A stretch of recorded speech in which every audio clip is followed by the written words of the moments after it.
Wednesday, Thursday, Friday, Saturday, Sunday, Monday. Cannot wait till it's Monday on the Tuesday show with Ted and CJ. Wednesday, Thursday, Friday, Saturday, Sunday, Monday. Cannot wait till it's Monday on the Tuesday show with Ted and CJ.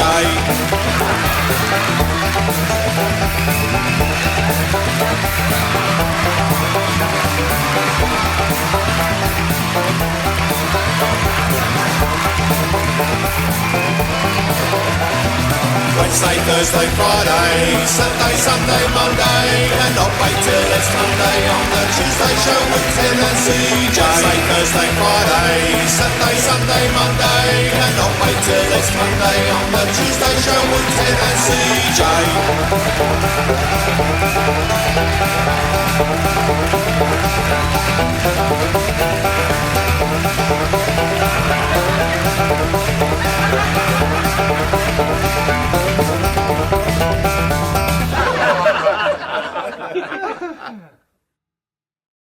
Blast off.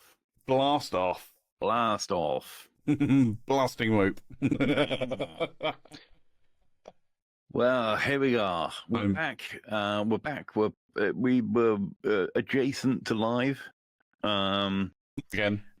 Yeah. We're not recording on the same day. Slightly change our appearance to the last episode. They're not meant to notice. Oh, dearie. It's strategic. Okay. I say you're like Ricky. Hang on, because you're like Ricky Gervais, and you just wear a black t-shirt all the time.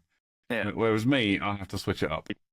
So I see. Now I feel like I need to do something different next time. no, you do you. Stay tuned. You absolutely do you. Like, well, I was going to put on a plaster. I've got cut on my finger. So, of all places to cut myself shaving, my finger was not on the list. Okay, we need to know how that happened. I assume just from changing the razor blade, I think. Because I have a safety razor, I don't use these stupid, multi-bladed, springy bullshit. I have a proper safety razor.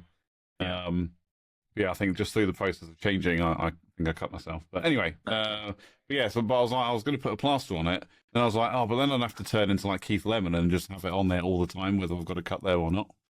Because he has that wrist brace on all the time, doesn't he? Yeah. In a multitude of colours. Yeah. So an irritant. Is he? Yeah. Okay. Good. Yeah. Anyway, hey CJ. Hey Ted. Who's the biggest mother in the world? I don't know.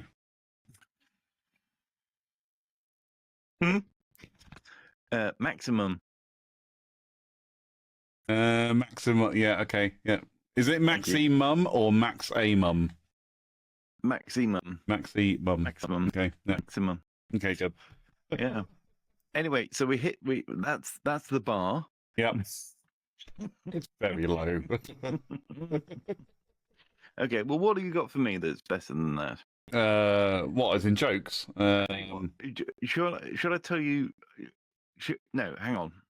Should we kick off with something lengthy and to do with relationships? I wonder where you were going with that. I was getting ready to hit the giggity button. Giggity.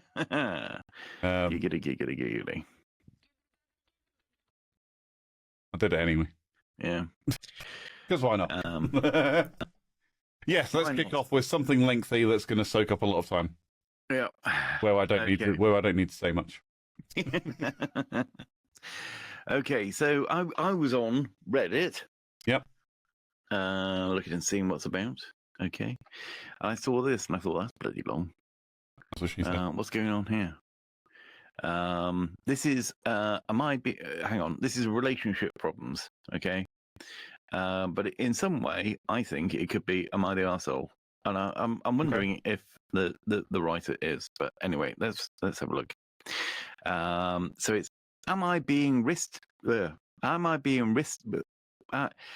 I have not got the talking. I'm going to say, cut.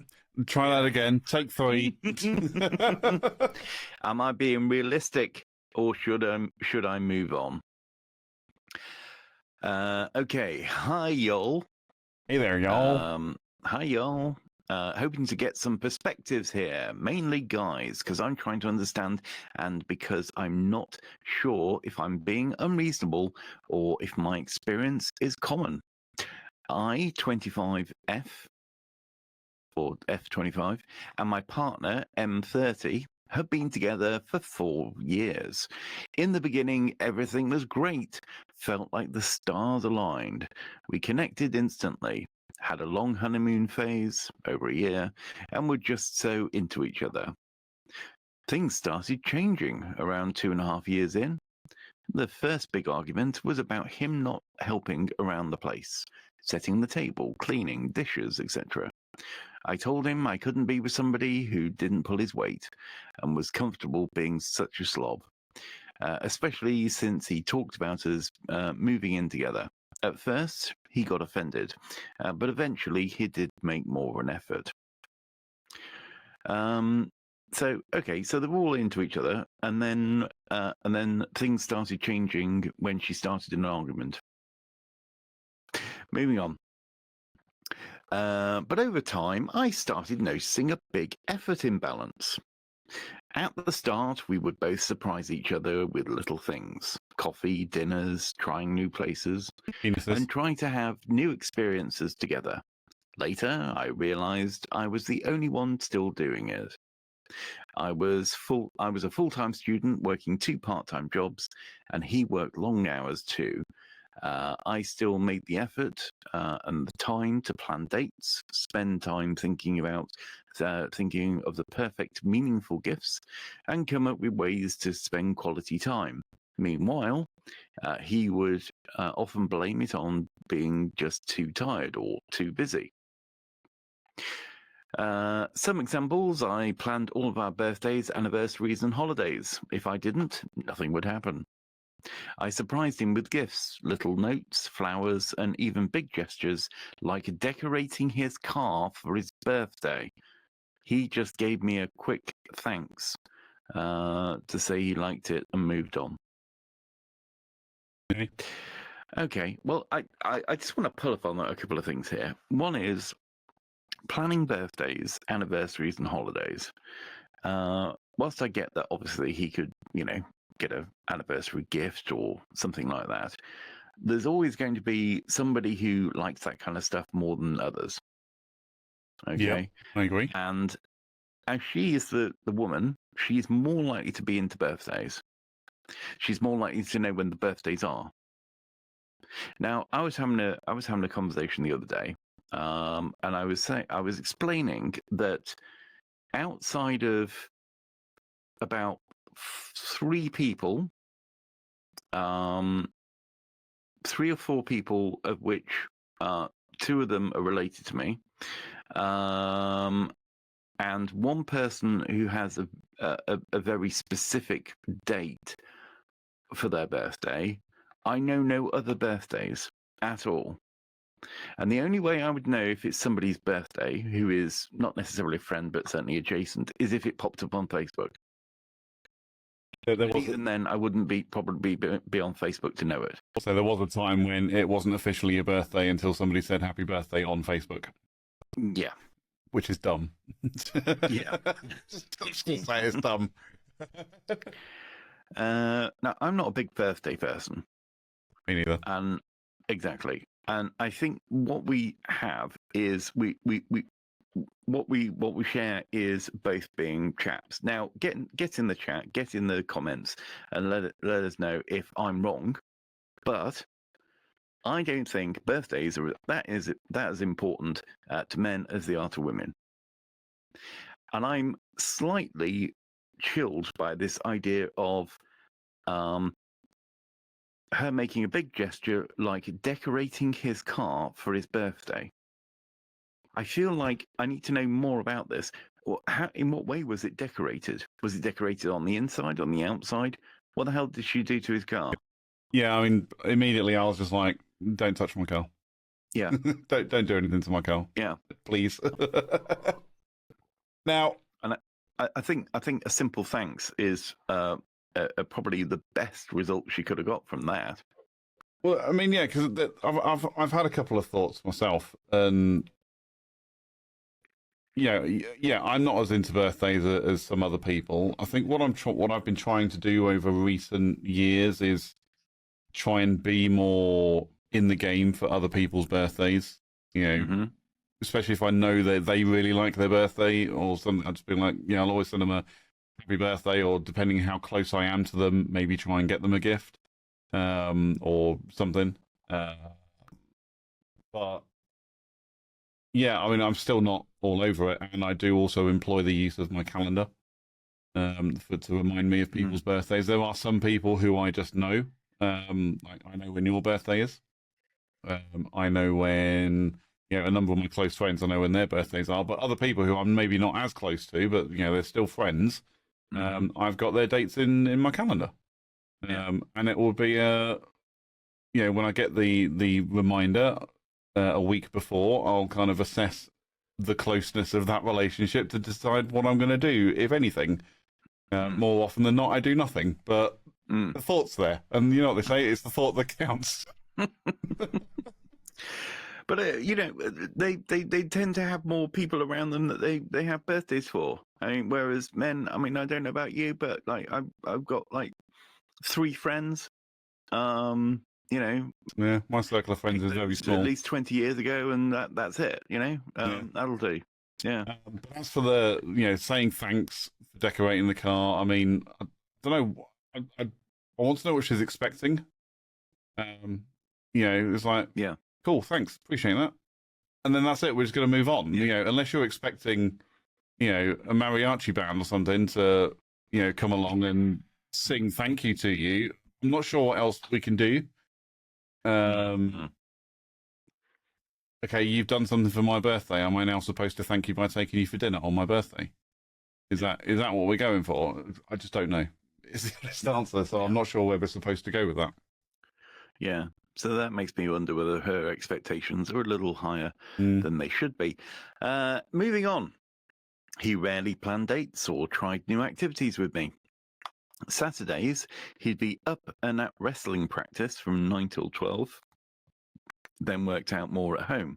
So realistically, he wouldn't be ready until around 4 or 5 p.m.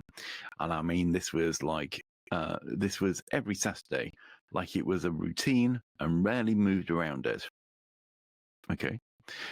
If I suggested things like a farmer's market or morning hike, going to the gym together, he never made the effort. Well, I've got something to say about this. He's got a hobby. And if he's doing wrestling practice, I'm not a wrestling expert, but what I do know is it's not possible to wrestle yourself. Well, I mean, it depends what you call wrestling, but he so I wrestle myself all the time. Yeah, which leads me to think that perhaps if he's doing wrestling practice, he's probably doing it with somebody else, and this is something that he does as a matter of routine, and she wants to get him to break off his plans with the person or people he does wrestling practice with, so that he can be dragged around a farmer's market or something else or anything else, just to basically not allow him to do what he wants to do. She says, we get intimate only 2 or 3 times a month. Communication also dropped off.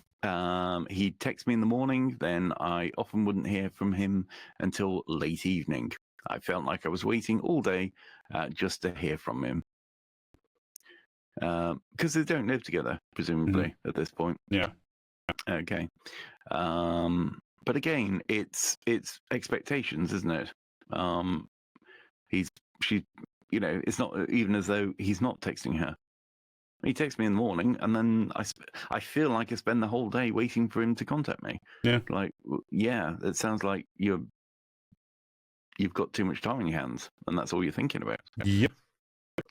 What hurt the most was feeling like he didn't prioritize me. For example, I asked him for years to take me dancing or clubbing at least one time in a while. I love to dance, but he never did. After about 4 years of asking him to go, it wasn't just because of me. It was because after about 4 years of asking him to go, it wasn't because of me. It was for his friend's birthday. Fair enough. I got really annoyed that when I asked every time for him to accompany me, there was an excuse. But for his friend, he was able to rearrange his. Oh, I got it. Right, that's really poorly written. But basically, the only time he went out was when it was for his friend's birthday or something. Mm-hmm. Okay, but when it's just for her, he won't bother. Yep. Okay, that's a bit crap. But there we go. Over the last year, especially, I felt like I was more single than in a relationship. I wanted the kind of effort I gave, not consistently, but at least sometimes. A thoughtful note, flowers, just because. Planning a date where all I had to do was show up, or dressing up for once in a while. When I get dressed up, I'd like something more than pretty. Never called me beautiful. I don't know what's wrong with being pretty. What do you think about that? Not that I'm suggesting you might ever be called pretty or beautiful. Well, it's never going to happen in my lifetime. I know that much. No. But would you call somebody pretty, or call them beautiful, or would you think that pretty is as good as beautiful, if not better? I mean, I've deployed both. Sometimes in the same sentence. Mm-hmm. How does that work? You're pretty beautiful. We just go, you're beautiful, you're pretty, you look lovely. Okay. There's no full stops in there. There's commas, but there's no full stops in there. It's a sentence.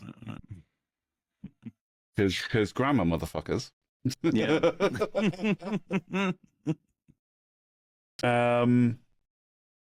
Yeah. Okay. Yeah. He never took pictures of me / us, but I was always taking pictures of him us. I don't think he started opening the car door for me until around 3.5 years in. I mean, it's 2025, dude. That shit doesn't really work anymore. So many people just don't want that. It's like pulling a chair out for a woman when they sit down at a table. I'm not saying chivalry is dead, but not everybody wants that. And if it's something you want, you need to communicate that. But also, why would he start doing it 3.5 years in? Exactly. If I was guessing, and I don't know this, but if I was guessing, I would say that she's been honest him about opening the car door for her. Well, if you continue reading the sentence, it actually explains why. Oh, okay. Just reading your head there. No, just let me make assumptions. Sorry, yeah, no, you make an ass of you and me. Yep. So.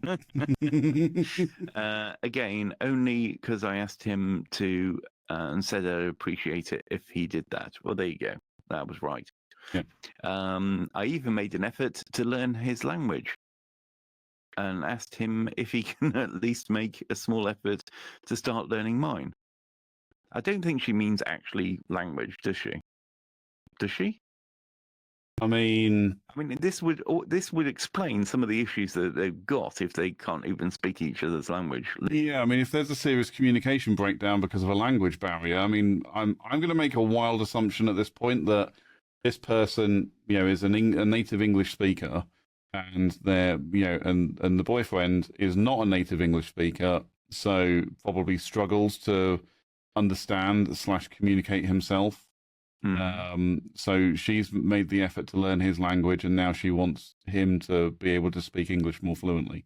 That's my wild assumption out of it. Like I said, I'm without any kind of context or other information being presented at that particular moment. Yeah. Unless she means language in some sort of airy-fairy. Also, unless she's talking love language, which,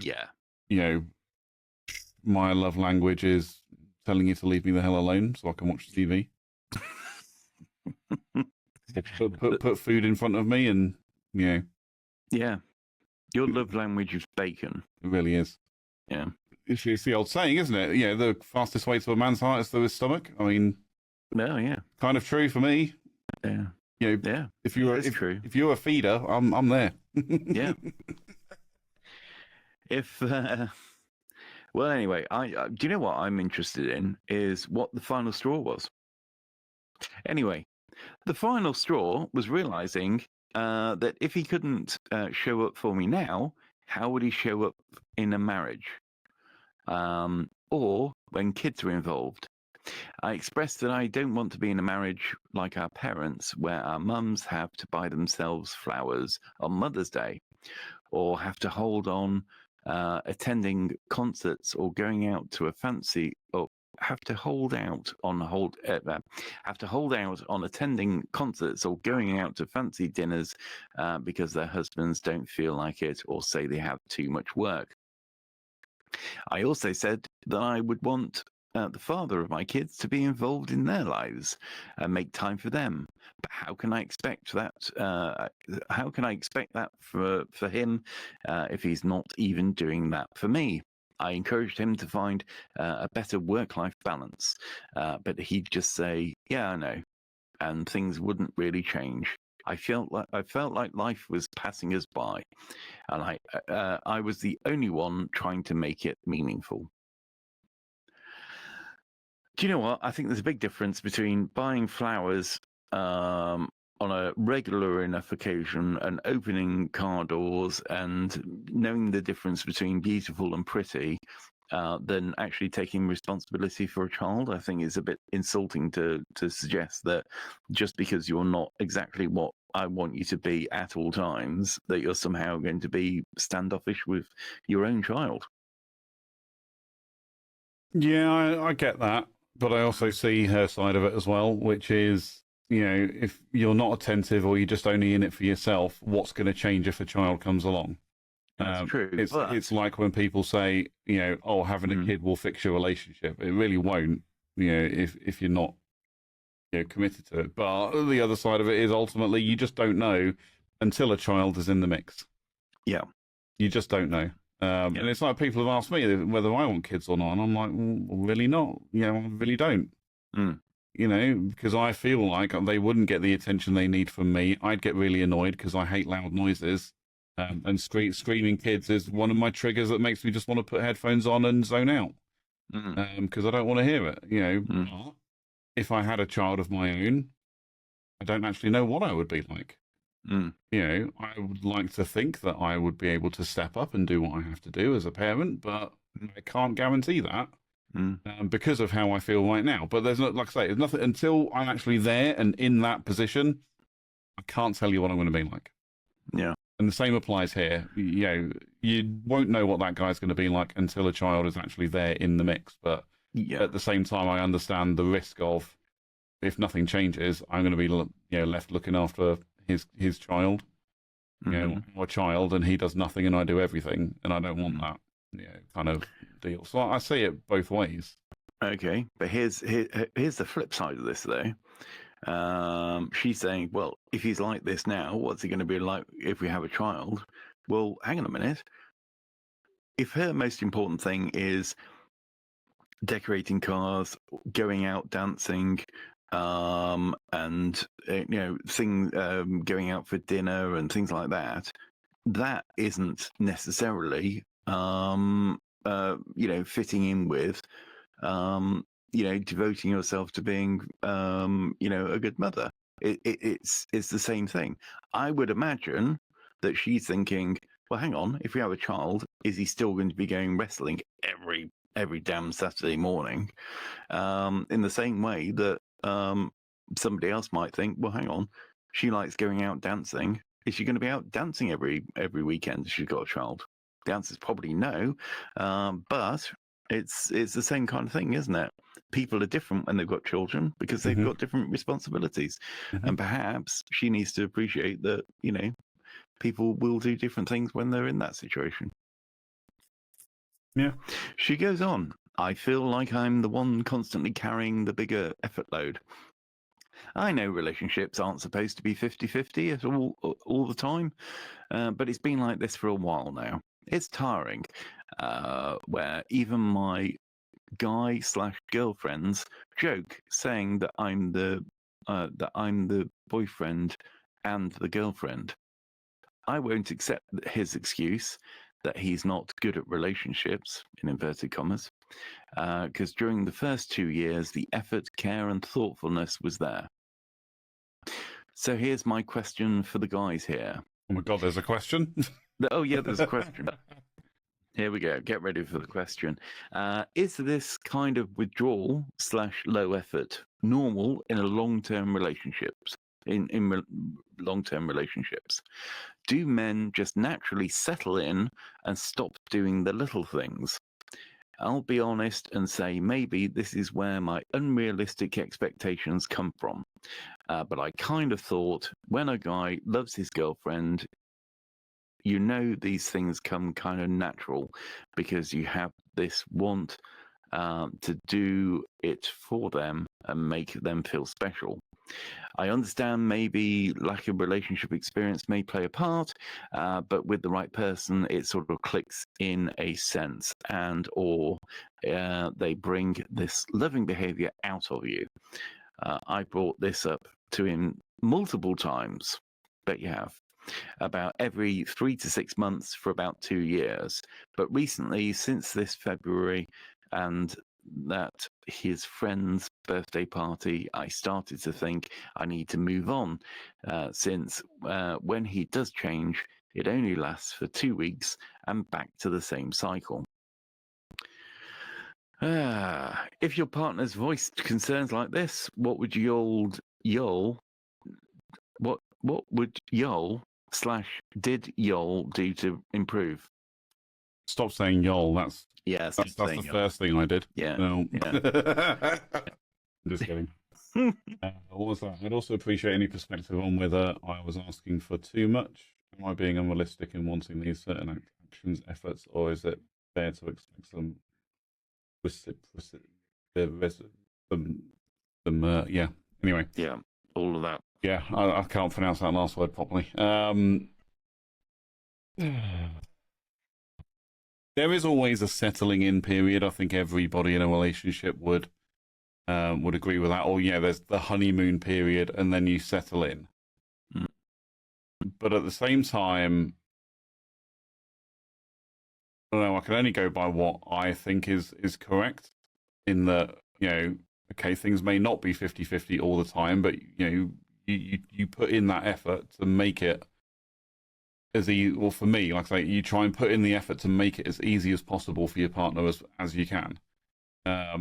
Sometimes that means you put in more. Sometimes they put in more because that's just what they want to do as well, and you end up in with a balance. Mm. I think based on the whole, he never really does anything for me, but doesn't want to go out dancing or do anything for me. But as soon as his friend wants to do it, he's all in for it. I mean, that's a signal that he just doesn't respect you or what you want to do.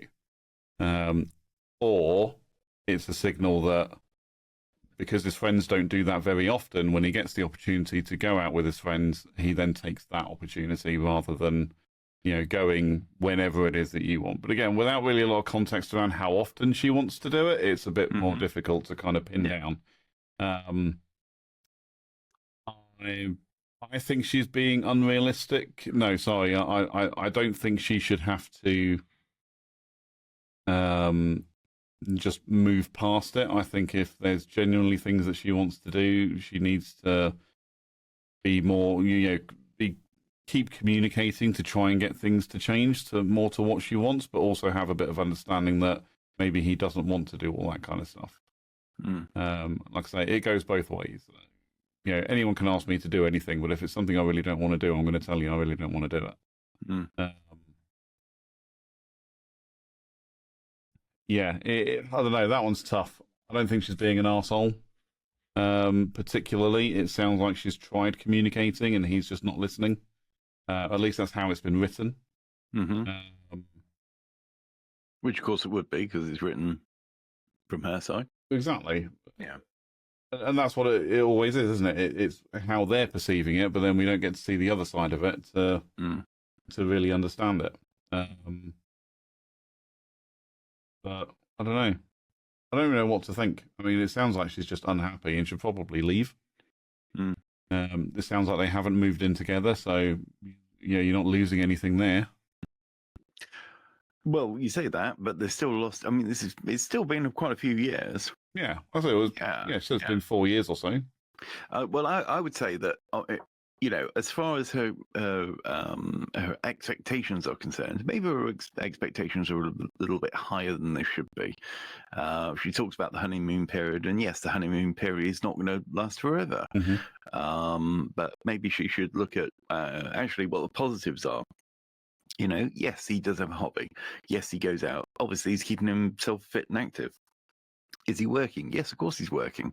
In fact, he's working so much that he, claims he's too tired to do a lot of the, the other things, or going out in the evening, or that sort of thing.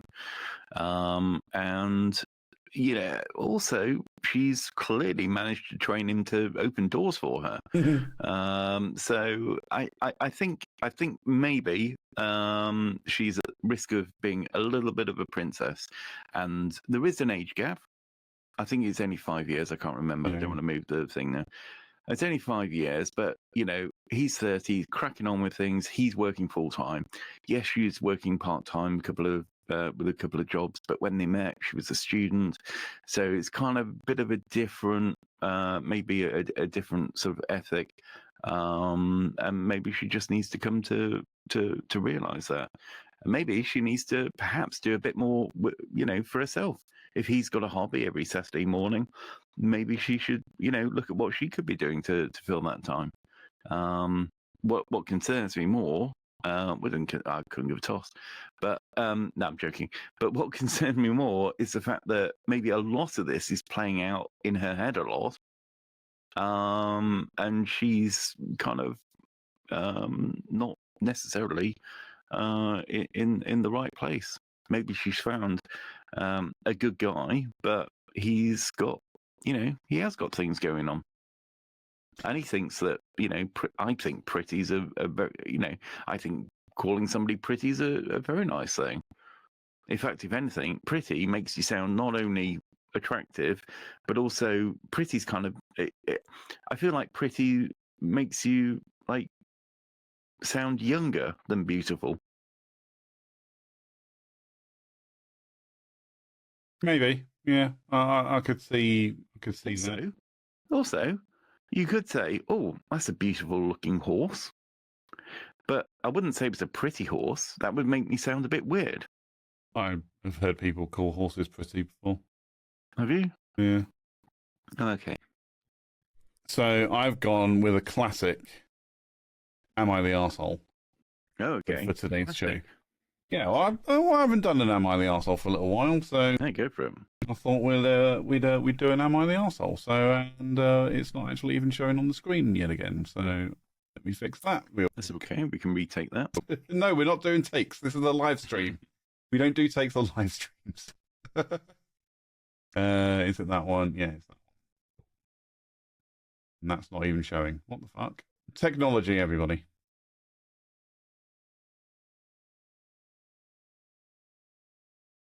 There we go. Now it's working. Okay, cool. So, yeah, I found an Am I the Arsehole? I haven't read it, so we're going to find out together what this one's all about. Am I the Arsehole? Reddit. There you Did see. you find it on Reddit? I found it on Reddit, but I haven't read it. Oh, it's terrible. Yeah. My son receives $1,100 a month in Social Security survivor benefits from his late father, who passed away when my son was 5. Or when my son was 5. I was like, okay, yeah. My boyfriend who and I have been in an on-again, off-again relationship for a long time. Things have been good recently, and he's proposed. We're planning on getting a house together. I have my son, and he has 3 children, but only one of his kids would be living with us full time. The house we're looking at is $2,500 a month. My boyfriend's proposed a budget, which is for him to pay $950, me to pay $950, and for us to use $600 of my son's check for the household. He suggests that we can then put the remaining $500 from the check into savings. My current practice is to give my son half of his check for his personal use and save the other half for him. I think that since he's almost 17, he should have some control over his money. My boyfriend disagrees completely. He thinks that since we are going to be a family, all of the money should be pulled together for shared expenses. He thinks I'm wrong and selfish for not wanting to include the survivor benefits into the main budget. We've been going back and forth on this, and I'm feeling incredibly uncomfortable with his expectation. I feel like the benefits are my son's and should not be used to reduce the adult's portion of the bills. I feel like he's trying to make me subsidize the household by using money that was meant for my son's care and future, not to pay his own share of the bills. Am I wrong here? Is it selfish to keep my son's check separate and manage it for his benefit alone? Or is my boyfriend's financial expectation a red flag for our future together? Discuss.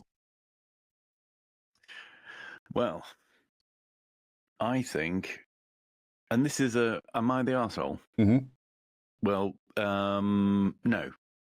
I agree. No, she's definitely not the arsehole. I agree. Yeah, I can see the benefits of pulling resources together. Mm-hmm. But the bottom line is that particular resource does not belong to him, and it doesn't belong to her either. Correct. That is for her son. Mm-hmm. It has nothing to do with him. It is obviously administered by her. Until a point at which it isn't, which may well be in only a year's time if he's 17. Yep. I would assume. Yep. So no, no, I don't think it should be included. I don't think she's the arsehole, and I think he's just trying to reduce his outgoings by getting it put into there. Yep, I completely agree. No, I completely agree with that. That's not his money to use. Now, if the 17-year-old son offered some money, then sure, you go, okay, well, we'll take that, but you should never, even if I was in that situation, and then even if the son offered that money, I'd either refuse or say, sure, no problem, but actually wouldn't be using it. I'd be putting it away for them. I'd be like, we'll still cover all of the bills, because at the end of the day, you're still a child, you're still in school. One would hope that, if you're 17 years old, in a year's time, you're going to be going off to university, or similar, at which point I'd be like, fine, if you want to offer $500-$600 out of your check to help cover the bills, that's cool. But actually, all I'm going to do is put it away. Yeah. But when you How much is the check? $1,100. Right. So he's asking for over half of that check to be put toward bills. That guy's an arsehole. Yeah. And if I was in this lady's position, I'd be throwing him out. I'd be like, no, get out. Not playing that game. No. Okay, you proposed to me. I said I'd marry you, but actually, no, this, and right at the end, is this a red flag? Yeah, 100%. He's either spending his money like a coked-up rock star, or wants to spend his money like a coked-up rock star, is just trying to subsidize his own wages, so he doesn't have to spend as much. There's something else going on there. I feel like any reasonable person would be like, oh, you're getting the benefits check. Cool, well, that's your money. If you want us to hang on to it, that's completely fine, but we're not spending it on the bills. Yeah. That's just my duty as a parent, is to pay your bills. Obviously, if you start doing stupid stuff like, burning through electricity because you've got a massive gaming rig and you're actually, soaking up a quarter of the electricity bill every month, then yeah, I might ask for a contribution, but not more than half of the check. Absolutely not. That's ridiculous. Yeah, yeah. Well, this is it. You can't have it both ways. You can't say, well, he's 17, so a child, so therefore I'll take control of the money and give him what I think is sensible. Yep. And then, at the same time saying, well, he's nearly an adult, so he ought to be contributing to the household. No, that is what the household is, and if the boyfriend wasn't there, the household would exist without him. So, he's just got to, shut up, basically. Yeah, it's not his money. It belongs to the son, who is a child. Make a decision whether somebody's a child or not. And it's like, if you're,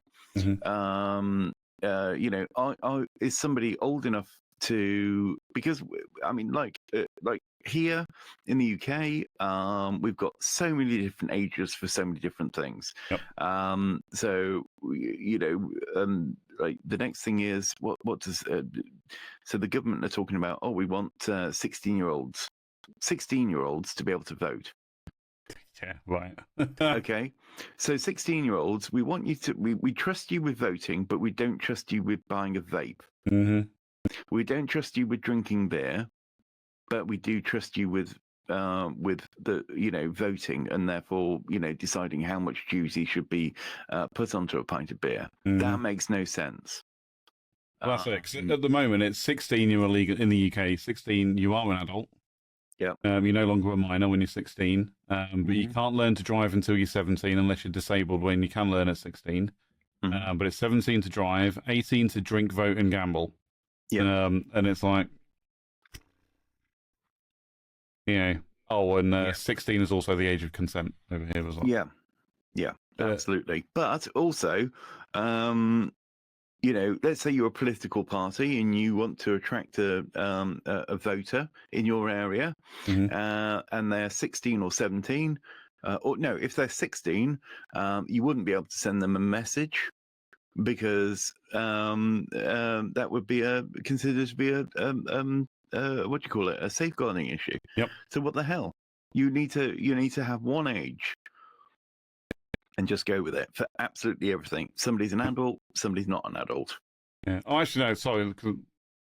18 is legal adult, isn't it? Mm. Yeah. So I said 16 before. 18 is legal adult, but 16 is the age of consent. Yeah.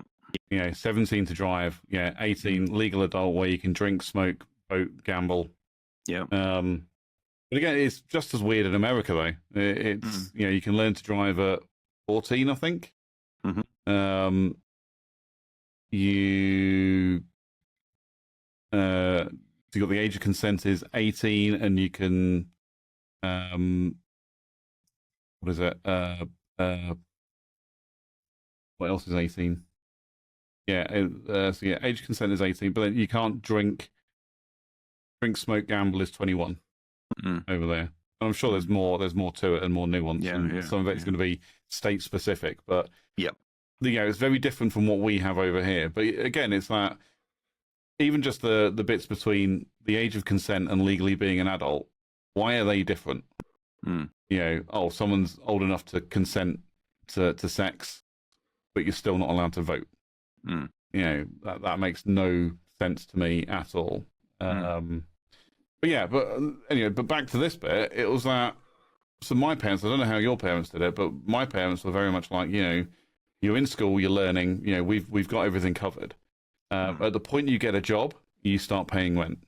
Yeah. Okay, yes, I wasn't receiving a benefits check from everybody, and I don't know exactly how they would have reacted if I did have some kind of, benefits coming through. But I don't expect for a second they'd have asked me to give them more than half of it. I would expect. So, when I first started paying rent, it was £50 a week, which, 20 years ago was reasonable. Now, I don't know what they would do with 50 quid a week. You can't really, there's not really lot to spend that on. But they asked for £50 a week when I started working. So actually, maybe if I was receiving some kind of benefit, maybe they would have asked for the same 50 quid a week. And you're like, you know what, that's fine. Because out of that month, that's £200 to £250. That's less than a quarter of my benefits check if it's 1,100. And again, it was that as soon as you start, even after after I turned 16, if I didn't have a job, they weren't demanding rent out of me. It was only the point I took my first job, they wanted rent. Then if I happened to be out of work for whatever the reason, redundancy or whatever, they still wanted the rent money because that's how life works, But it was never a, give us all your money just because you're now earning money. It was no, this is a reasonable amount for the cost of you living here. This is what we want. The rest of it we've got covered.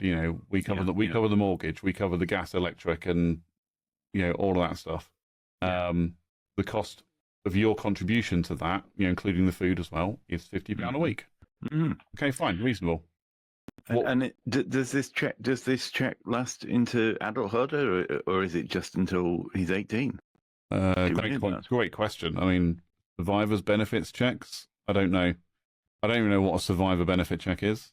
No. I would guess it's something For dependents, and Yeah. if it's something for dependents, and it might only last until he's 18 or 21, so perhaps that's limited as well, and just trying to take that benefit away from essentially a child just doesn't seem right to me, and so it sounds to me like this dude is just seeing a cash cow and going, yeah, I'll have some of that. If he can have free money, I can have free money. That I think that's exactly what he's looking at, as he's going, I want some of that free money. But yeah, I think maybe survivor benefits is like you say, it's for dependents when a parent has passed away. What would have been child support at that point? I think that we get that over here, or a version of here in the UK. I'm pretty sure my mum got but again, it went to my mum. It didn't go to me or my brothers. I think my mum got something after my dad passed away.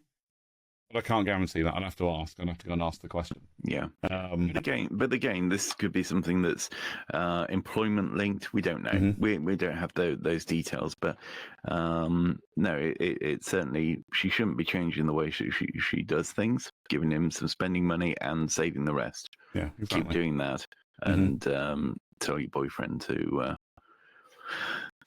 do one. Just tell him to get on his bike and fuck off.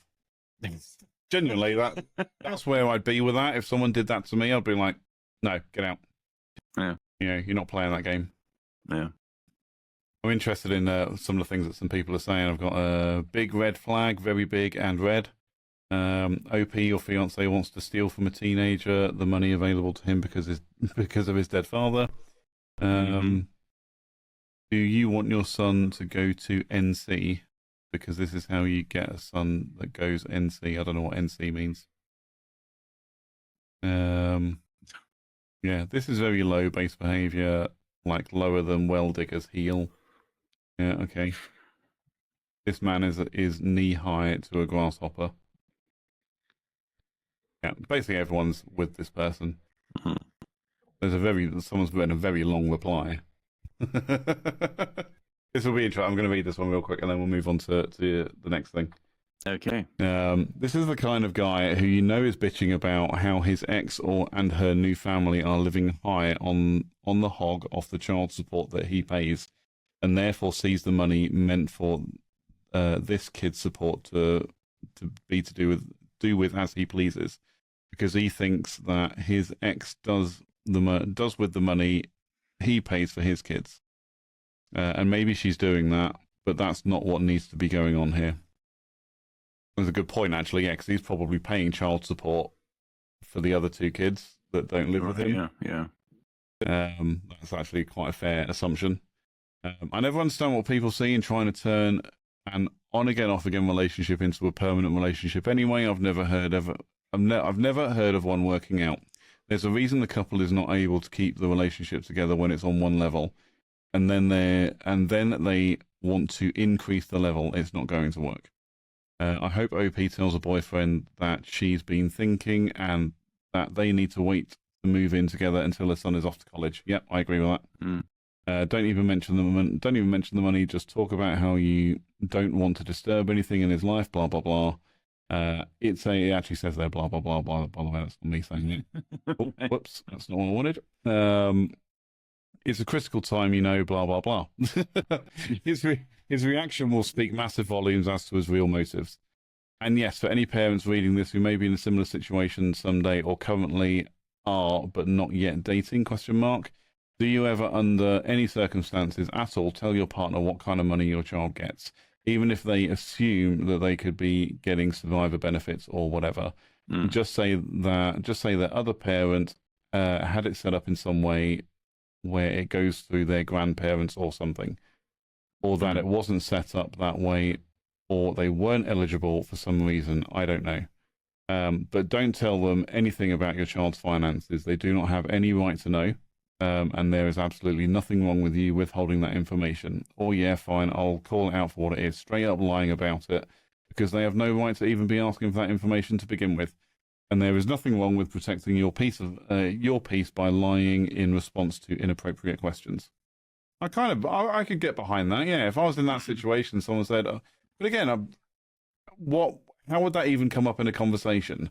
If you're with somebody and they go, does your child get any money? Yeah.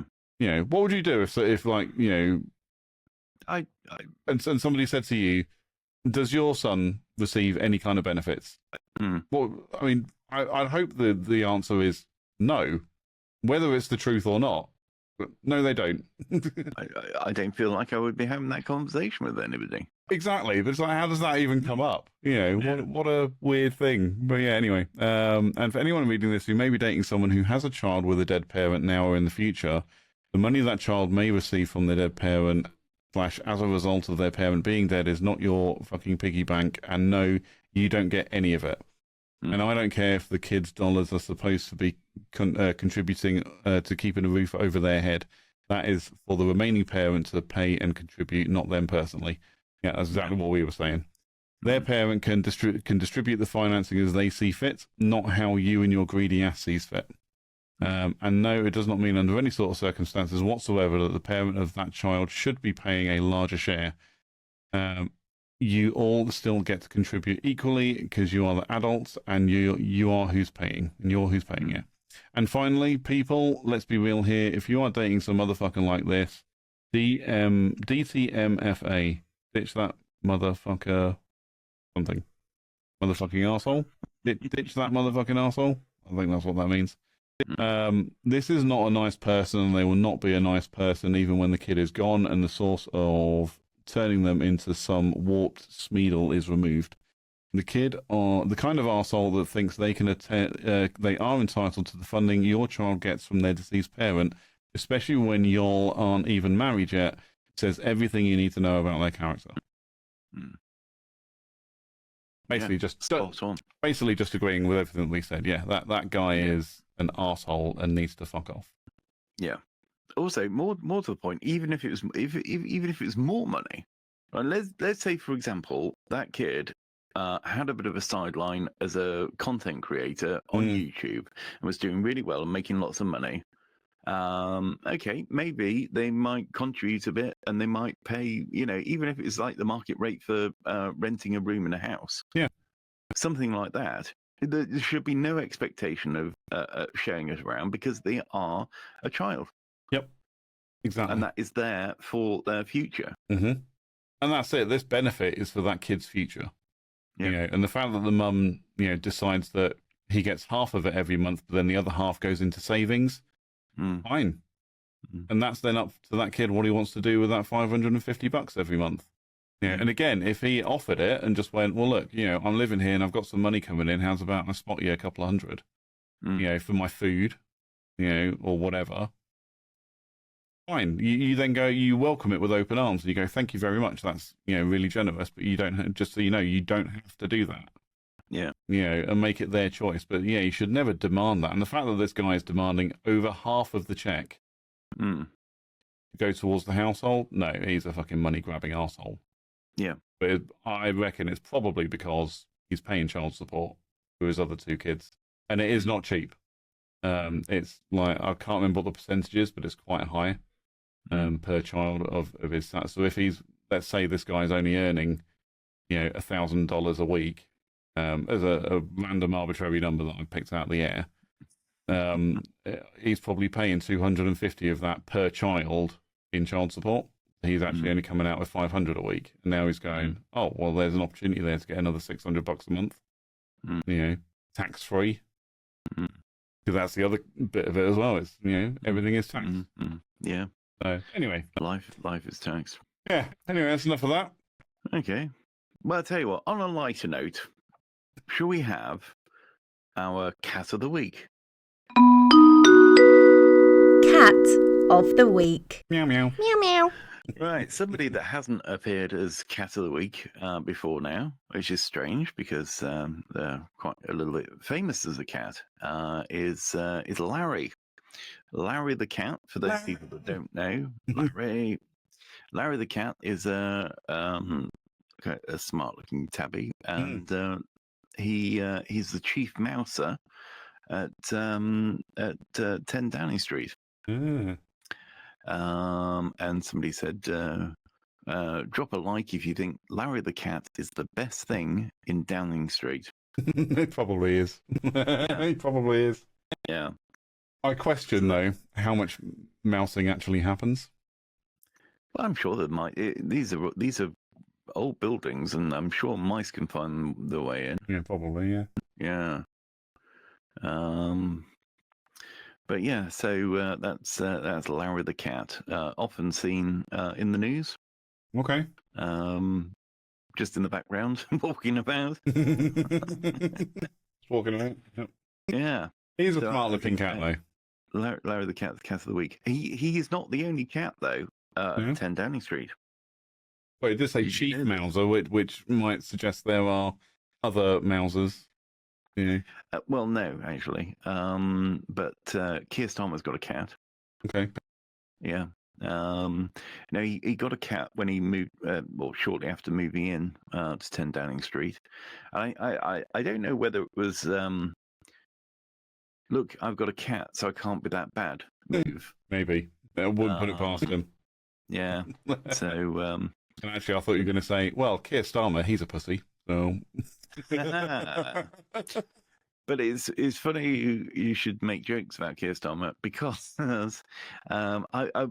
this one was on X, and then I found another one on X, and this is his other cat. I love it.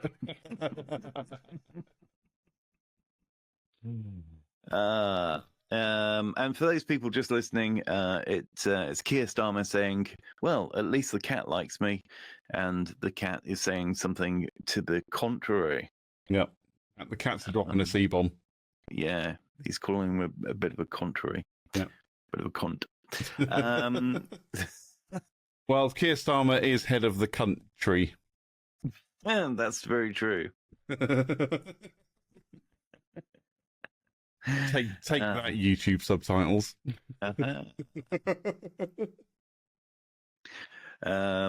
there we go. That was my cat of the week. And I think honorary mention for the little white cat for putting up with his having to have a proximity. He doesn't look happy though, does he? And that cat does not look happy. No, Not even a little bit. Yeah. Yeah, that's not a natural pose for that cat. Nope. It's been put there. Wow. But there we go. That was my cat of the week. Cat of the week. Meow meow. Cat of the week. Cats of the week. Cat of the week. Mm. Do you know what I was thinking about? And the answer cannot be bacon, because that's just too obvious. But what I want to talk about is a thing that we call guilty pleasures. So apparently we've all got them. Little things that we secretly love but probably shouldn't shout about in public, you know. The sort of thing like eating cold pizza straight from the fridge, binge watching something, some trashy TV show, something perhaps you wouldn't necessarily admit to, or maybe it's singing loudly in the car, or something that you're listening to that wouldn't be that popular maybe. It's usually something harmless. So your guilty pleasure can't be killing prostitutes. So my guilty pleasure is mass suicide, or sorry, mass murder. I was going to say mass suicide. Then no, mass murder is mass suicide. Yeah. It's a one-time guilty pleasure. Yeah.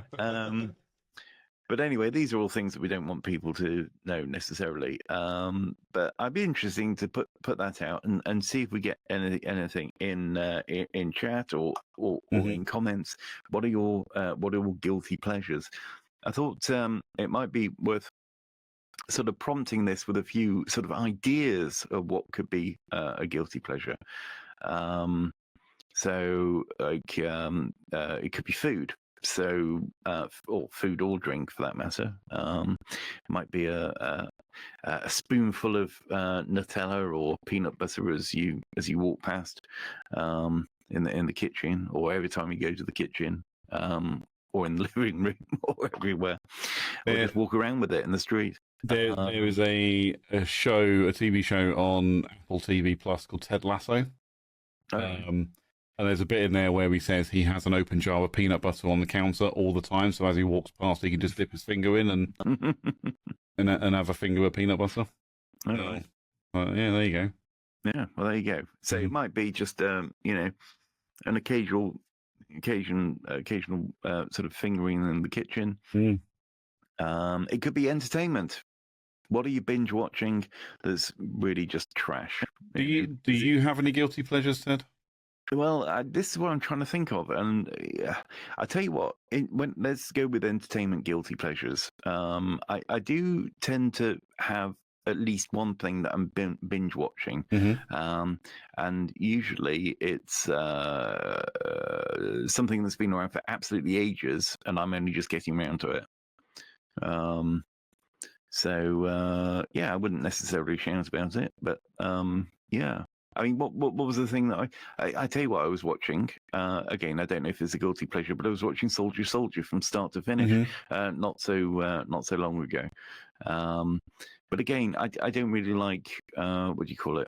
I don't really like things that could be guilty pleasures, like reality TV, Love Island, Married at First Sight, things like that. If they're on, they're on. But it's not something that I set out to. I don't even set out to watch. I very rarely put the TV on myself. Yeah. It could be the same film that you watch time and time again. I know you like Love Actually, but is it something you'd watch a lot and think of being a guilty pleasure? So it's really weird. Like, just that phrase "guilty pleasure" is almost like, oh, if I admit to that, I'm going to feel guilty about it, or I feel like people are going to judge me about it. I've got to be honest. In recent years, I've just become unapologetically me. I don't care what anybody else thinks, and I can't put my finger on and say there's one thing that I would say is a guilty pleasure. So, and I'll give you some examples of what probably could be classed as guilty pleasures, but I don't see them that way. So, Tesco, other supermarkets are available. Tesco do a chocolate spread. It's called chocolate pretzel spread, right? And it's chocolate spread with bits of pretzel in it, and I think it's got crushed almonds in there as well. I buy 2 or 3 jars of that every month.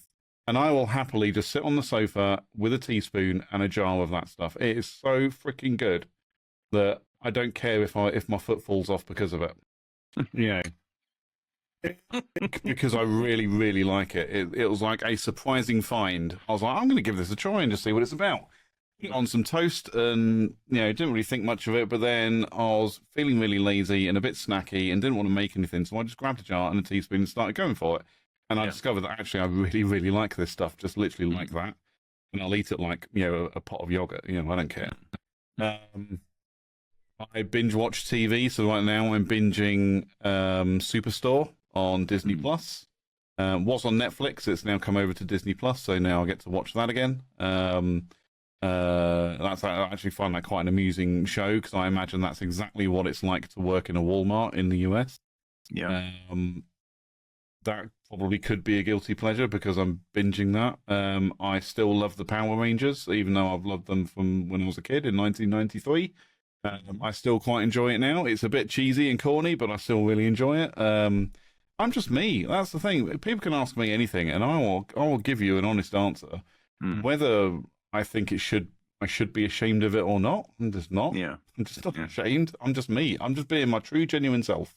Yeah. Ask me anything that you think should be, I shouldn't admit to and should be a guilty pleasure. Go ahead, anything. I absolutely daren't. I absolutely daren't. But you know what? I am the same, because I just think I'm too old to be bothered. Yeah, I don't care what people think about me anymore. Yeah. I'm nearly 40. That's the thing. I'll turn 40 next year, and I just don't give a shit.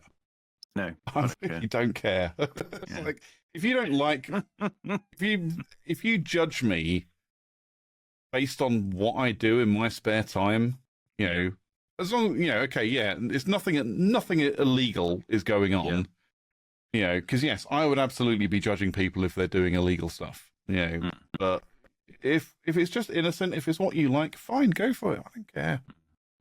Genuinely don't care. And that's how I look at it. It's like, if you want to judge me, or it changes your view of me because you now know that I sit on the sofa periodically with a jar of chocolate pretzel spread from Tesco and a teaspoon, and it disappears in one sitting.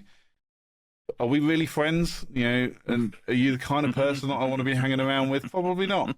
You know, because I'm probably the kind of person that you don't want to hang around with. And you know what? That's fine.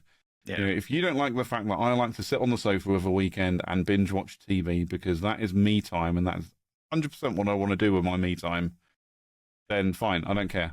You know, I'm not going to feel guilty about anything anymore. Yeah. You know, but No, you're right. But if we're going to go down that path of, well, it should be a guilty pleasure, then chocolate pretzel spread, binge watching TV, you know, sitting around playing games till 2 o'clock in the morning and beyond. Yeah. You know, but at the end of the day, I feel like I make up for a lot of that with the fact that I feel like I work very hard.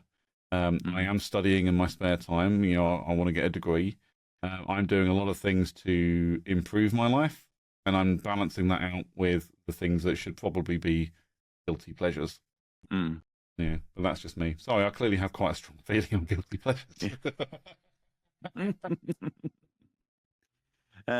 No, I mean, I think we're all the same in some regard. But like you say, it's just easier, you know, if you haven't got any hang-ups and you're willing to, you know, well, I don't care.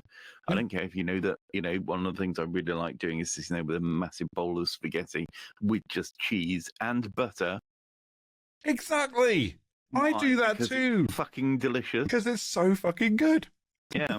Yeah, I do that as well. You want to mix it up a little bit though, while you're, you know, sautéing your spaghetti with your butter and cheese. Just crack an egg in there as well and mix it up really quickly. Just gives it a little extra. But I like it with the cheese on top after it's cooked, so it's that's fine then, melting so you get bits of cheese and the butter. Yeah, I'll do that though. Yeah, so spaghetti, egg, butter. Yeah, so it's all mixed around, like you say, so the butter's melted through, and then grate your cheese on top. Cool. Yeah.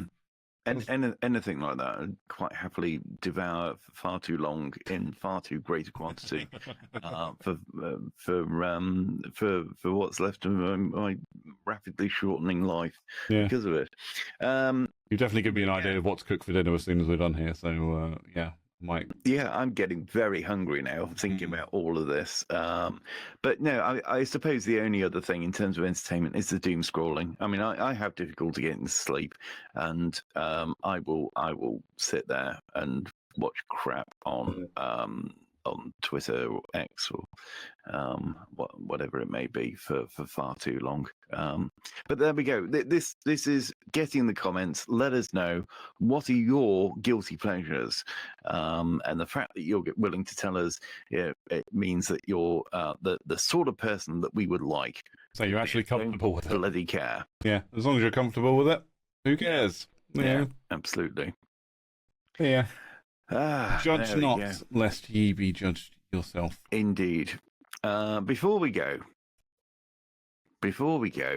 I noticed something whilst I was on Reddit, and I thought that's quite interesting. And I thought it was a quick one, and I thought we'll have a look at this because I didn't even read it, but I did read the headline, and I thought, what the hell could that possibly be? So at the very least, we'll find out what it was. Yeah. It is, am I the arsehole for purposely eating chicken? Now, this... I'm going to say no just off the bat. Yeah, I do. Okay. Okay, 18 female, was studying in the kitchen when my mum, who's 44, and female, believe it or not. So I love how they have to specify the F for their mum. Yeah, was cooking steak for lunch. She made this small comment of, like, loosely translated, so sorry, it doesn't sound like something somebody would say word for word. Go study well and earn this steak as your prize. And I just joked back something like, again translated, oh, now I don't want to do it anymore because you told me to. which is just kind of a nod to those jokes like when your mum tells you to do something you're doing already, and that kind of ruins your motivation. I get that. You know, somebody tells you to do something, you fucking, I'm doing it. I'm already there. Go away. Yeah. Now I'm going to down tools. Yeah. It's never going to get done. Anyway, it ruins your motivation. But either way, without the context, I feel like it was obvious I was joking with the way I said it. Anyway, after that, she goes, "Go call your dad. This steak isn't for you. Go heat up some leftover chicken." Oh. And at this point, I'm kind of question marks. But whatever. So I just do that. But also deep down, I kind of already thought she'd get more annoyed with me basically actually eating the chicken when she's already cooking the steak. Oh, I get it. So basically, she thinks she's going to get the steak anyway, but because he said, "Oh, right, the steak's not for you. You're eating chicken," she thought she'll eat the chicken. I'll go to the chicken then. Yeah. This is why I may be the arsehole, because I could have just stopped in a way, I suppose. She even got annoyed already as I was asking if the gravy container was microwavable. So maybe I should have just taken the hint there. Anyway, I continued heating it in the microwave, and I tried asking her what exactly was she mad about. She didn't reply, so I just sat down in the living room where she wasn't and ate my chicken while studying. So yeah, maybe I was being too petty or prideful, perhaps. Am I the arsehole? Yeah. Yeah, maybe, but still, it's quite funny. You told you to eat the chicken. Yeah, she said eat the chicken, so I ate the chicken. Get over it. Yeah, malicious compliance. That's what it's all about. Malicious compliance. Oh, no, that's good. I like that. Yeah.